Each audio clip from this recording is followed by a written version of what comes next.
디모데후서는 사도 바울이 디모데에게 편지를 써서 다음 바통 터치를 하여 이제 주의 군사로서 교회를 이끌어갈 디모데에게 거의 유언처럼 남기는 그런 말씀이라고 했습니다. 그리고 이제 죽음을 얼마 앞두고 있는 얼마 지나지 않아서 이제 순교하게 될 바울은 디모데가 하나님 앞에 귀하게 쓰임 받아서 교회를 잘 세워가기를 소망하는 가운데에 지난주에 그릇들 비유를 통해서 깨끗한 그릇을 주님이 쓰신다라고 했습니다.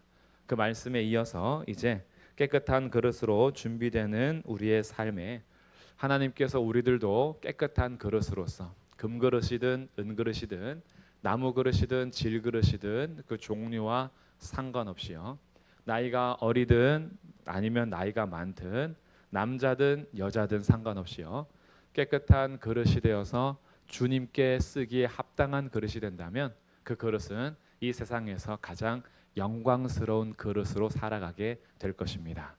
그래서 우리는 이것을 준비하여 함께 주님 쓰시기에 합당한 그릇이 되기를 원하는데요, 이 그릇의 또 다른 표현이 뭐냐 하면 주님의 군사입니다.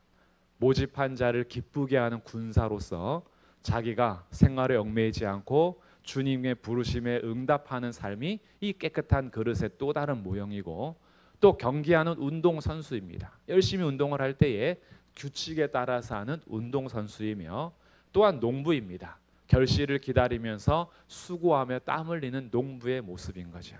그러니 디모데후서 2장에서는 이런 이미지들을 계속 사용하고 있어요.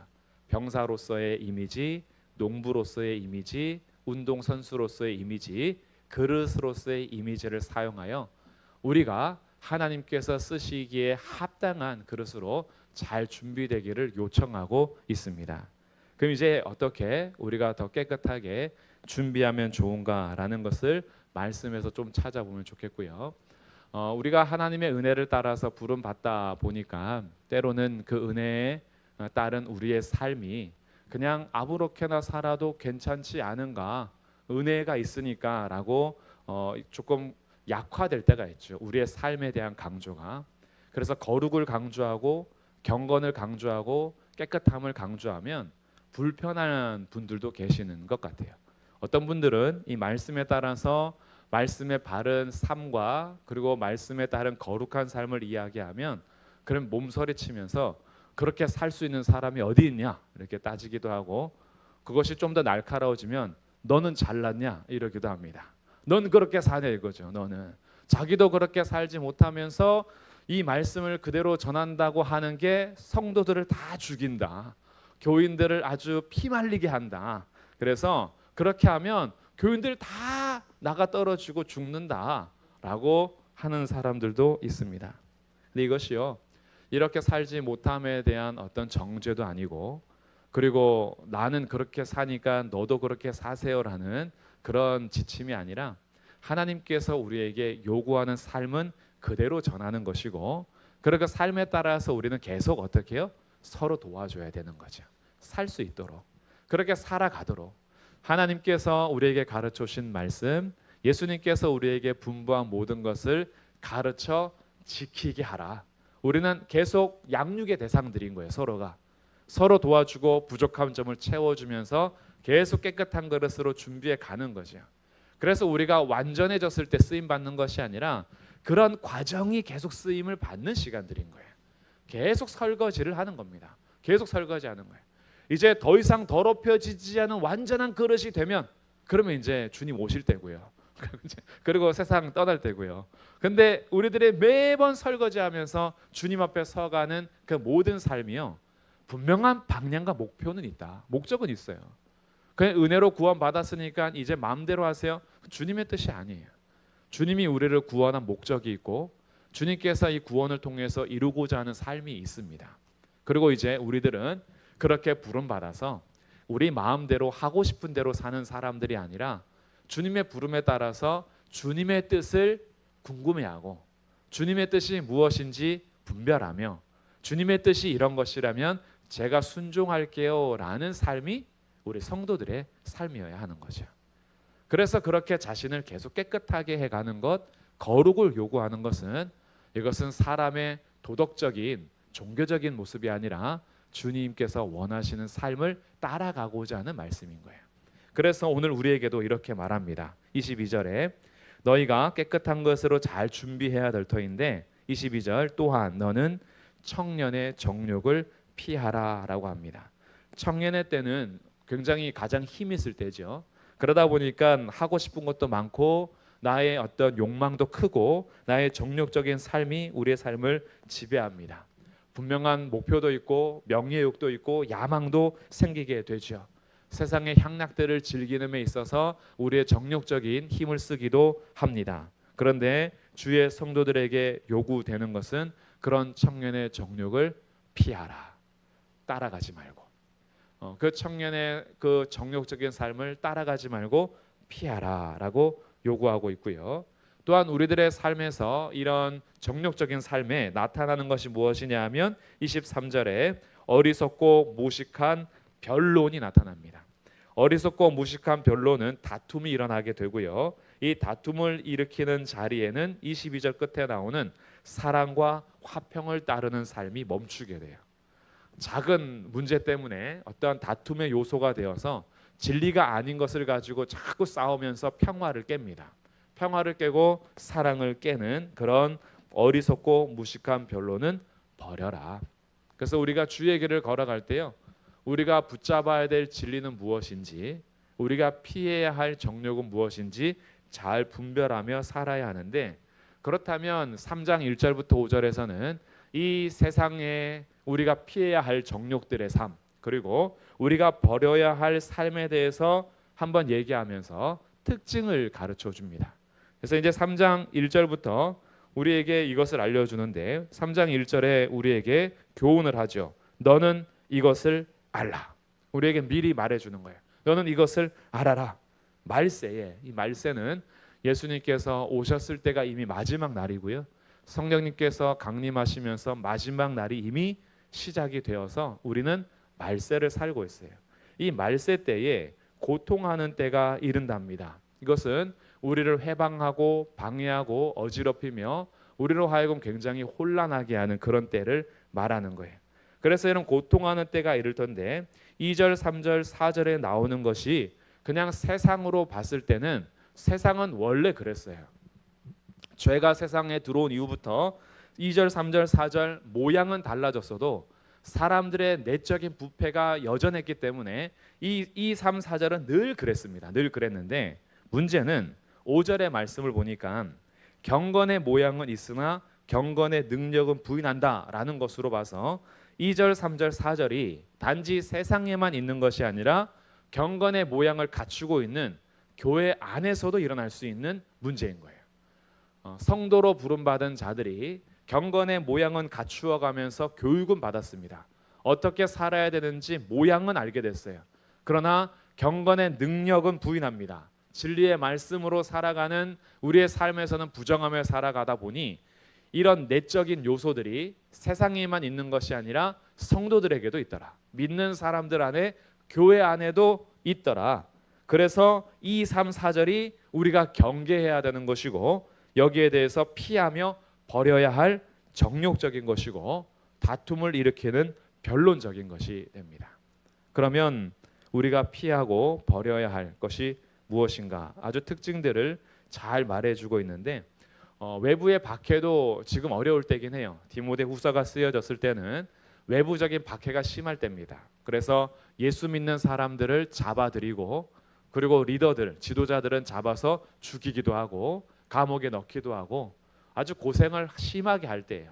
환난과 박해가 공식적으로 있을 때인데 그런데 교회를 위협하는 것은 외부적인 박해뿐만이 아니라 어찌 보면은 더 위험한 것이 속에서부터 골마가는 겁니다. 교회 안에서부터 부패해가는 거예요. 그래서 외부의 박해만 피하다가 속에서 세상과 똑같아지는 우리의 이 모습들이 교회를 삼킬 수 있기 때문에 알려주는 거예요. 너는 이것을 알아라. 말세가 되면 이 고통하는 때가 이를 것이다 라고 하게 되는데 제가 이 2절부터 4절에 나오는 이 나열된 것을 한번 묶어봤어요. 첫 번째는 마지막 때에 말세 때에 고통하는 때의 특징 중에 첫 번째 사랑하는 것이 무엇이냐라고 보는데 말세 때에 사랑하는 것은 첫 번째 2절에 나오는 자기를 사랑한다. 자기를 사랑한다. 두 번째 돈을 사랑한다. 세 번째 4절 끝에 나오는 쾌락 사랑하기를 하나님 사랑하는 것보다 더한다. 그래서 이 말세 때에 고통하는 때 특징은 자기 사랑, 돈 사랑, 쾌락 사랑. 이것이 특징인 거예요. 자기 사랑이라는 것은 자기 자신을 사랑하는 것, 자기 스스로를 사랑하는 것을 넘어서 매사에 자기 중심적인 사랑을 말하는 거예요. 자기 중심적인 사랑. 나 중심으로 다 사랑하는 거예요. 자기 중심으로. 그러니 사랑이라는 것은 서로 사랑이어야 하는데 그 사람을 알아가야 되는 거죠. 그 사람이 뭘 좋아하는지, 뭘 싫어하는지, 어떤 면에서 힘을 얻는지, 어떤 면에서 힘을 잃는지 이런 것들을 서로 알아가면서 사랑은 서로 맞춰가는 건데 자기를 사랑하는 사람들은 남들 별로 신경 안 씁니다.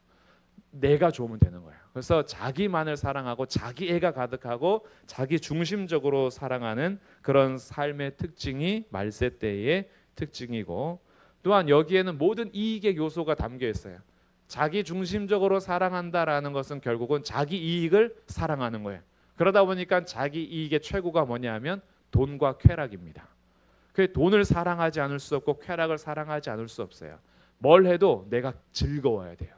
이 오감이 만족해야 돼요. 이 쾌감 안에는 여러 가지 쾌락이 있죠. 여러 가지 쾌락을 느끼면서 이 오감적인 쾌감 그리고 여기서 오는 즐거움 이 모든 것들이 음행이든 정욕적인 것이든 음란함이든 상관없어요. 내가 즐거우면 되는 거예요. 내가 기쁘면 되는 거죠. 그래서 순간순간 하루하루의 쾌락으로 해서 살아가다 보니까 하나님의 뜻이 무엇인지 하나님이 뭘 원하시는지 관심 없어요. 이게 지금 박해일이라면 그래 당연한 거잖아요. 교회 안에서도 이런 문제가 발생하고 있다는 거예요. 하나님이 어떤 분이신지 하나님이 뭘 원하시는지 관심 없고 내 쾌락이 우선되는 거. 그러니까 하나님은 항상 우리에게 돈 많이 주면 좋으신 분, 하나님이 돈줄 막아두면 나쁘신 분, 날 사랑한다면서 돈도 안 주면서 무슨 사랑이냐. 하나님이 그냥 돈 지급기, 안 주면 삐지고. 그러다 보니까 모든 신앙생활도 다 자기 중심. 기도합니다. 예배드려요. 경건의 모양은 있어요. 그 중심은 다 자기 중심. 자기 사랑. 그러니 경건의 능력이 없는 거예요. 하나님 말씀 앞에 엎드려서 그 말씀을 따라가는 능력이 나타나질 않죠. 항상 경건의 모양이 있어서 모양은 똑같아요. 기도하고 있어요. 찬송하고 있어요. 예배하고 있어요. 봉사하고 있어요. 모양은 있는데 그 내용은 자기 사랑, 돈 사랑, 쾌락 사랑. 하나님이 그렇게 해주면 하나님 최고. 그렇게 안 해주면 하나님 우. 그래서 제가 조금만 더 기다렸다가 계속 안 해주면 저 종교 바꿉니다. 이러면서 자기 중심, 자기 중심. 그래서 자기 사랑과 돈 사랑과 쾌락 사랑이 첫 번째 특징, 사랑하는 것이고요. 두 번째 특징은 없는 거예요. 이 말세에 고통하는 때가 되면 없는 게 있어요. 뭐가 없냐 하면 첫 번째는요.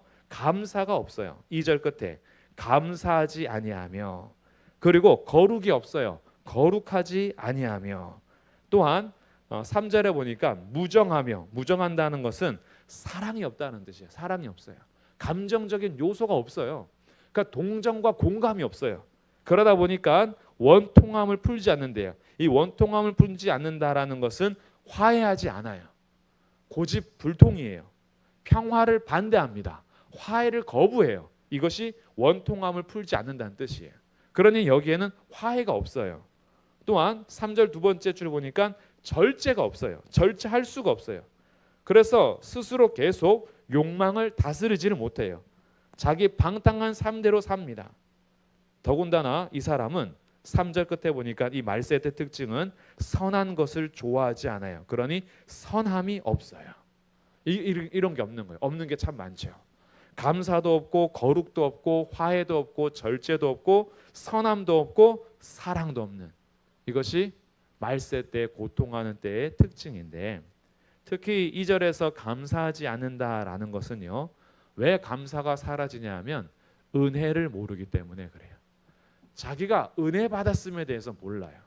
다른 사람들이 나한테 얼마나 은혜를 베풀어 줬는지도 모르고 하나님께서 나에게 얼마나 큰 은혜를 주셨는지도 몰라요.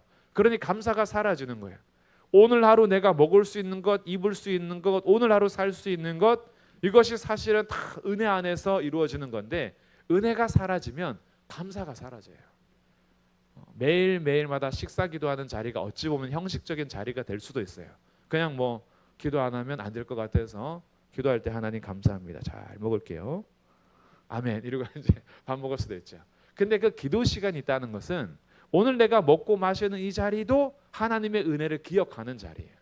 그러니까 그 은혜가 감사로 표현이 되는 거죠. 근데 이럴 수 있잖아요. 눈 떠서 기도하면서 하나님 오늘은 먹을 것이 왜 이거밖에 없습니까? 정말 이럴 수 있습니까? 고기 반찬이 떨어지지 말아야 되는데 이거 갖고 뭘 먹으라고 그럴 수 있습니까? 이렇게 하면 이제 뭐 하나님 생각해서 그런 얘기하면 그래도 뭐 괜찮긴 한데 은혜 자체를 사라져 버리는, 음식에 비유해서 조금 이것이 빈약해지긴 했는데 음식이 아니라 우리의 삶에서 살아가는 삶에 대한 이야기예요. 우리의 삶에서 은혜가 사라지면 감사가 사라져요. 하나님이 나에게 공급하신 것에 대해서 잊어버리면 감사가 사라져요. 요즘에 내가 감사가 사라지고 있다면요, 그것은 사실 감사할 일이 사라진 게 아니라 하나님의 은혜와 다른 사람들이 나에게 베풀어준 은혜를 망각하고 잊어버린 삶일 수도 있어요. 그 감사가 없는 거예요. 어찌 보면 정말 못 살고 힘들 때, 가난할 때, 배고플 때 감사가 더 많았을 수도 있어요. 쌀이 떨어졌는데 쌀 하나 생긴 게, 쌀 한 줌 생긴 게 감사한 거예요. 먹을 게 없었는데 나물 하나 생긴 게 그게 감사한 거예요. 정말 내가 입을 옷이 없었는데 옷 어디에서 누가 주면 그게 너무 감사했던 거예요. 신발이 떨어져서 어떻게 될 줄 몰랐는데 누가 신발 하나 더 샀다고 주는 거예요. 읽을 책이 없어서 읽고 싶은데 책 살 돈은 없고 그런데 누가 책을 이렇게 나눠줄 때 그게 그렇게 감사한 거예요. 그러니까 우리의 삶에서 은혜를 기억하면 감사하지 않을 게 너무 많아. 감사할 게 너무 많은 거예요. 근데 은혜를 잊어버리고 당연하다 생각하면요, 감사가 사라지죠. 그러니까 우리 가족이 내 옆에 있는 것도 그냥 감사한 거예요. 그 감사한 거잖아요. 내 곁에 항상 있는 거. 오늘 예배 드리면서 우리 같이 있는 거, 이 감사한 거야. 야, 여기 또 와서 이렇게 예배를 하고 있으니 얼마나 감사한지. 내 옆에 앉아준 게 감사하고. 우리가 생각하면 다 감사할 게 너무 많아요. 그런데 감사하지 않는다, 은혜를 상실했다, 이런 거죠. 더군다나 거룩하지 않습니다. 거룩하지 않는다라는 것은 누굴 잊어버린 걸까요? 거룩하신 하나님을 잊어버렸다라는 거예요. 성도들이 왜 거룩을 상실해 가느냐? 사실은요, 하나님 앞에서의 삶을 상실하고 있기 때문에 그런 거죠. 하나님이 어떤 분인지를 일상의 삶 속에서 기억하며 살질 않아요. 그러니까 욕도 쉽게 하고 거짓말도 쉽게 하고 그냥 자기의 삶에서요, 무정하며 사랑이 없고 거역하고 배신하고 조급하며 절제하지 않고 선이 없는데도 하나님을 두려움이 없어요. 하나님이 지금 내 삶을 보고 계신다는 건 내 마음을 알고 계시다라는 것에 대한 감각이 사라지니까 거룩에 대한 것에 전혀 부담감이 없는 거죠. 그런데 거룩하신 하나님을 기억하고 하나님 앞에서 살아가는 삶은요, 자기의 삶을 거룩하게 가꾸어 갑니다. 다른 사람들 눈에 보기 어떻든지 상관없이요, 사람들이 보든지 보지 않든지 하나님 앞에서 살아가는 삶이 있을 때 거룩을 추구하는 삶을 살게 돼요. 오늘날 성도들이 세상 속에서 왜 빛을 발하지 못할까요? 오늘날 성도들이 왜 세상에서 소금의 역할을 잘 감당하지 못할까? 사실은 어떤 프로그램이 부족한 것이 아니고요, 우리가 뭔가 해내야 될 행동들이 뭔가 부족하기 전에 우리가 하나님 앞에서의 거룩함을 상실하고 있기 때문에 그런 경우가 원인이 됩니다. 그러니 우리의 삶에서 하나님이 어떤 분이신가를 늘 인식하며 그분 앞에서의 삶을 살아가는 것이 요구가 되는 거예요. 근데 말세에 고통하는 때가 이르면 이런 삶이 없어진다는 거예요. 거룩 얘기하면요, 귀를 막습니다. 아우, 또 고리타분한 얘기를 하는구나. 세상이 지금 거룩하게 살다가는 내가 어떻게 손해볼 줄 모르는데 자기 사랑이 꽉 차니까요. 손해보고 손실 오는데 돈을 사랑하니까요. 아니, 거룩하게 살면 재미가 없는데요, 쾌락 사랑하기를 하나님보다 더 사랑하니까 거룩하게 살 이유가 없는 거예요. 거룩에서 오는 기쁨을 몰라요. 거룩에서 오는 행복을 모르는 거예요. 거룩에서 오는 평강을 모르는 거예요. 그러니까 세상에서 주는 그 달콤한 것에 쾌락 사랑하기에 너무 바쁘니까 거룩한 삶이 사라지죠. 그러다 보니까 화해가 없는 거예요. 용서하지 않아요. 절대 용서하지 않는다 그래요. 복수하는 것이 사이다예요. 속 시원한 거죠. 화해하는 것은 내가 이거 무슨 손해보고 지는 거라서 절대 화해하지 않아요. 손 내민지 않습니다. 평화협정을 깨버리는 거죠. 그래서 힘 있는 나의 모습을 내가 드러내주고 내가 갑이 되는 것이 내가 원하는 거예요. 그래서 내가 다 이렇게 짓누르며 살며 평화가 아니라 너희들이 나한테 복종하며 살아라. 뭔가 하나 걸리면은 그것을 무기 삼아서요 끝까지 공격합니다. 약점 하나 잡혔다 끝나는 거예요. 약점 잡히면 계속 그거 가지고 공격하면서요 절대 화해나 평화가 사라지는 삶이 말세에 고통하는 때의 특징이다. 그래서 절제가 없대요. 절제가 없으니까 어떻게 해요? 하고 싶은 대로 사는 거예요. 이것이 방탕과 같은 말입니다. 방탕해지는 거예요. 하고 싶은 대로의 삶, 말하고 싶은 대로의 삶. 그래서 나중에는요 절제하면 오히려 병든다 그래요. 병든다. 하고 싶은 말 다 해야 병이 안 든대요. 하고 싶은 대로 해야지 병이 안 든대요. 하고 싶은데 못하게 하니까 병드는 거래요. 말하고 싶은데 못하게 하니까 병드는 거래요. 심리적인 문제로 가가지고요 우리를 자꾸 하고 싶은 대로 하는 것이 그게 병 안 드는 것이라고 얘기하다 보니까 절제라는 미덕이 사라진 거예요. 절제는요 이렇게 막 눌러가지고 죽겠는데 못하는 이 병든다 그래요. 화병 난대요. 절제하지 말래요. 그래서 그게 아니거든요. 절제는요 그냥 억지로 참는 게 아니에요. 하나님 앞에 이 나의 욕망과 나의 방탕함을 다스리도록 주님 앞에 나아가서 내가 이 땅에서 이 악한 때에 방탕하며 살지 아니하고 성령 충만을 구하여서 주님께서 나를 통치하여 내 속에서 내가 욱하면서 살아가는 누름이 아니라 하나님 안에서 주는 기쁨으로 오히려 방탕을 절제할 수 있는 삶이 절제인 거예요. 여기에는 기쁨이 있어요. 말하지 못해서 꿍한 게 있는 것이 아니라 이 입에는 시와 찬미와 신령한 노래들이 나가요. 감사가 나가는 거예요. 이게 절제에서 나오는 열매인 거예요. 그러니까 꾹 참고 병들어서 이런 심리적으로 자꾸 가다 보니까 성도들에게도 절제를 얘기하면은 그건 못한대요. 근데 그러지 않습니다. 절제는 오히려 하나님께서 우리에게 주시는 선물이고 열매예요. 열매. 성령의 열매입니다. 그래서 우리가 절제가 필요한데 그런 게 없다라는 거예요. 또한 세 번째 특징인데요. 세 번째 묶음은 그러면 뭐가 가득한가? 감사도 없고 거룩도 없고 화해도 없고 절제도 없고 선함도 없고 사랑도 없다면 이 사람들은 이 마지막 때의 특징은 무엇으로 가득 차 있는가? 가득 찬 것. 첫 번째는 2절에 나오는 자랑입니다. 자랑. 자랑과 교만과 비방과 거역이 가득해요. 특히 자랑이라는 말은요. 과대 광고를 생각하시면 돼요. 허풍 떠는 겁니다. 작은 것도 엄청 크게 해가지고요. 엄청 자랑하고요. 저 크게 만들어가지고 과대 광고하는 것처럼요. 그렇게 이 하나를 먹으면 다이어트 성공합니다. 야, 못 먹으면서 빼는 다이어트 하지 마시고 먹으면서 빼십시오. 이거 하나만 먹으면 됩니다. 그런 약 있어요, 없어요? 모르겠어요. 있는지 없는지 개발이 되는지 모르겠는데 이런 광고들이요. 한 번만 침 한 번만 맞으십시오. 60대들도 20대로 돌아갑니다. 혹하지. 우와 진짜야? 이 침 한 번 맞으면 한글 못 되던 아이가 서울대학교를 갑니다. 과대 광고. 이게 자랑이에요. 자기 작은 것 가지고요. 엄청 자랑해가지고 자기를 드러내는 것. 교만한 마음들. 그리고 이 사람들에게는 비방이 가득합니다. 얼마나 비방하는지요. 그 비방과 함께 3절에 보니까 모함한대요. 계속 헐뜯어요. 계속 헐뜯고 사람들 비방하고 모함하고 권위에 순종하지 않으니 부모를 거역하며 부모의 말에 순종하지 않아요. 늘 거역하는 것이 무슨 영웅인 줄 알아요. 부모님 말 안 듣는 것이 엄청난 영웅인 줄 알아요. 친구들 사이에서 엄마 아빠 말 잘 들으면요. 아직도 엄마 아빠 말 듣냐고 그러고요. 엄마 아빠 말 안 듣고 문 쾅 닫고 다니면 멋지다 그러고요. 다 말세의 특징들이에요. 그러다 보니까 부모를 거역하는 것이 어디로 가요? 학교에서는 선생님들을 거역하는 거예요.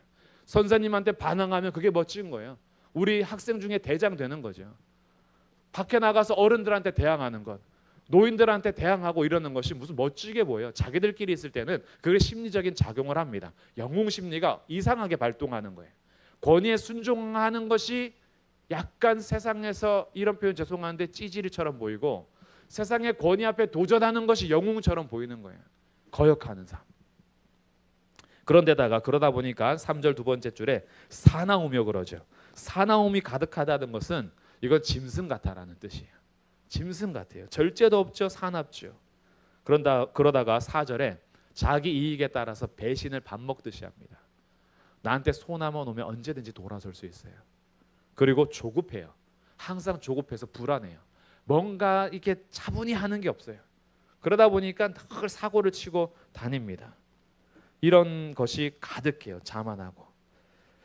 그러니 3장 1절부터 4절까지 기록되는 말세에 고통하는 때의 특징을 보니까 어떠세요? 디모데가 살고 있는 1세기 때의 특징인 것 같습니까? 오늘 우리의 특징과 똑같은 것 같습니까? 똑같죠. 2000년이 지났는데요. 똑같아요. 왜 그럴까요?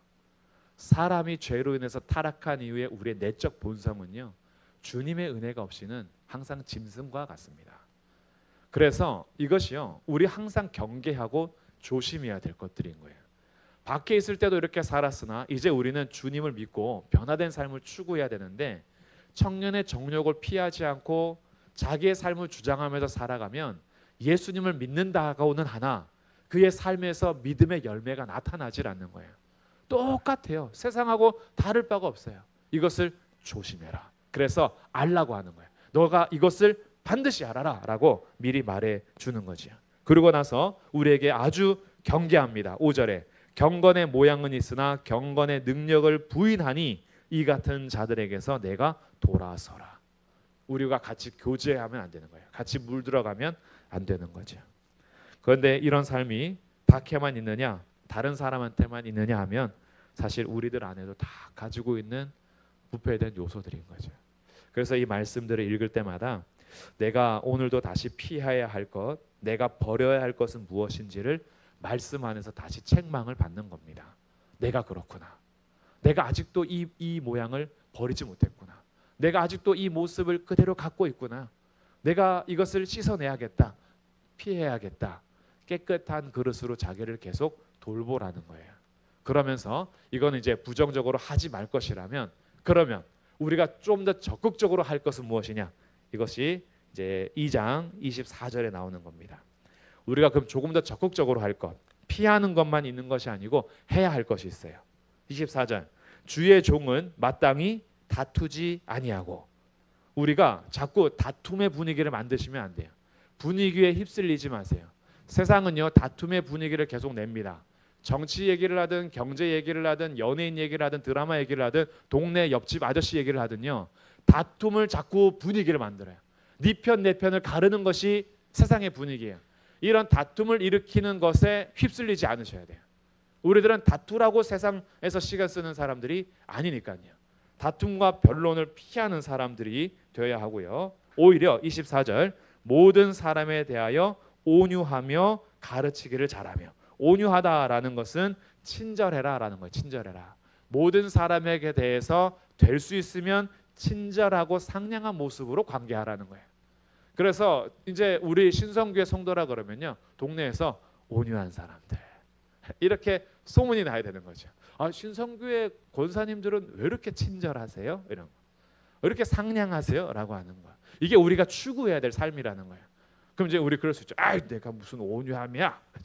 아, 내가 낯간지러서 못해. 이런 게 아니라 친절을 우리는 배우고 친절하게 행하라는 것이 주님의 뜻인 거예요. 모든 사람에 대해서 온유하며 또한 가르치기를 잘하며.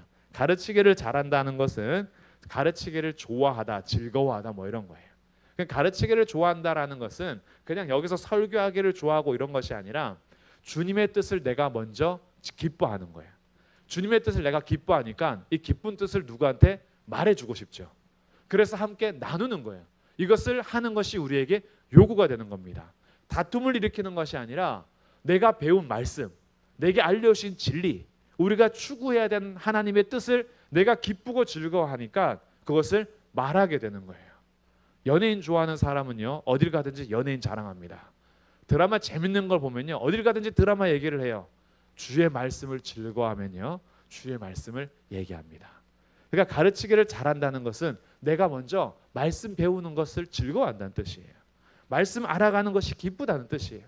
그러니까 그것을 나누고 싶게 되는 거죠. 이게 우리가 추구해야 될 삶이며, 24절 끝에 참으며 그래요. 참으며. 참는다라는 것은 말 그대로 인내하라라는 거예요. 여러 가지 모욕과 고초가 있을 때에도 인내해라. 그리고 마지막 25절 거역하는 자가 있다면, 이 거역한다라는 것은 주님의 뜻을 거역하면서 계속 반대하는 자들을 만났을 때 온유함으로 훈계해라.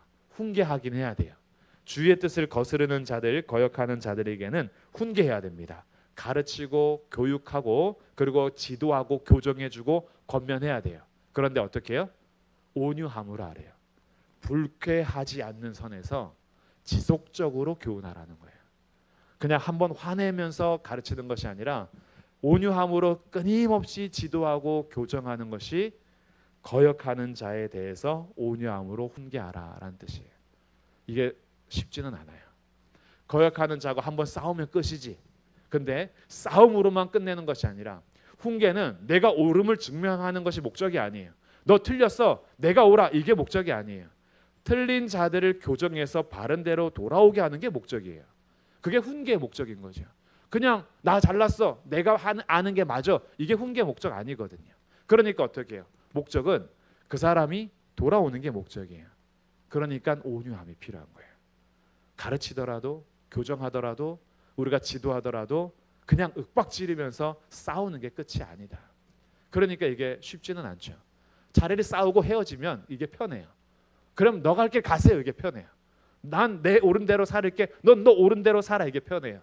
근데 성도 안에서의 교제는요, 참으면서 계속 기다리면서 가르칠 건 가르치면서도 불쾌하지 않는 선에서 친절을 베풀어야 되고 이 사람이 돌아올 때까지 계속 해야 되는 거.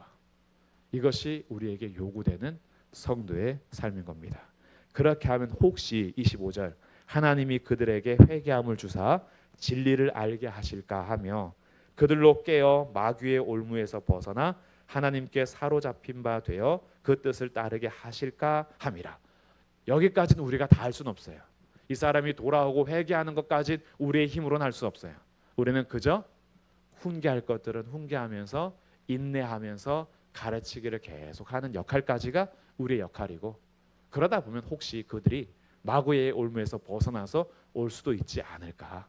그러니 우리들이 깨끗한 그릇으로서 준비되며 살아가는 삶은, 오늘 여러 가지 얘기를 한꺼번에 하다 보니까 좀 많이 했는데 하나씩 하면 또 시간이 너무 많이 가니까 하나씩 하면 이것도 몇 주 더 해야 돼요. 그래서 우선은 함축적으로 했는데 정리하면 고통하는 때의 특징을 한번 살펴보면서 버릴 것은 버리시고요.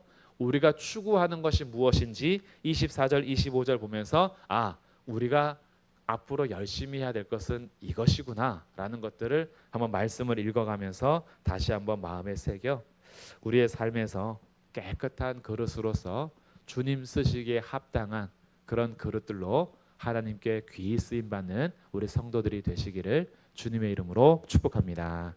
아멘. 기도하겠습니다. 하나님 아버지 감사합니다. 더럽고 추한 우리들을 부르셔서 주 예수 그리스도의 보혈로 깨끗하게 하시며 깨끗하게 한 그릇들이 주님 앞에 쓰임받기 합당하도록 자신의 삶을 마음을 돌보게 하여 주십니다. 우리를 훈계하시고 교정하시며 위로하시고 격려하시며 바르게 가르쳐 주시며 우리 가운데 이끌어 가시는 하나님의 은혜가 오늘도 우리 모든 성도들에게 있어서 버릴 것은 버리고 따를 것은 따라가면서 주의 깨끗한 그릇으로 쓰임받는 귀한 성도들이 되게 하옵소서. 우리 주 예수 그리스도의 이름으로 기도합니다. 아멘.